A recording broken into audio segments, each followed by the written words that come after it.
Jack Lee update. Pinanood pa nga sila Kylie Padilla, sila Miguel Tan Felix, si Jack Roberto, Kylie Alcantara. Yan ang world premiere ng Task Force Firewall ng kagabi. Yan sila. Yung premise ito, talaga ng show na si it tackles Kylie. cybercrime and everything online.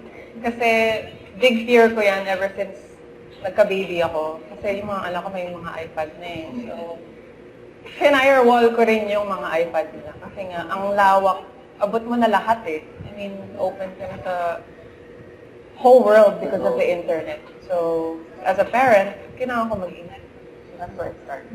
Wow, tama. Lalim naman ng bansa. Sabihin ko na ako, racket na. Kaya siya po yung leader ng firewall eh. Sa yung 1986 kasi, Wala pang internet! Ito ngayon. hindi nga namin sana. Opo, trabaho lang. Medyo. Professional mo naman. Sa sagot, no? Una, siyempre trabaho. Thankful tayo na bibigyan tayo ng trabaho ng network. Pangalawa, action. So talaga action. And matagal-tagal lang Kasukahan yan. yung table ka. Pag-workout yung fingers niya, madali. Joke lang po, kasama mo talaga. Yung siyempre may advocacy yung show, tsaka yung story. Yun. Don't forget, subscribe, click the notification bell for more update. This is with your reaction vlog. Stay tuned for more videos.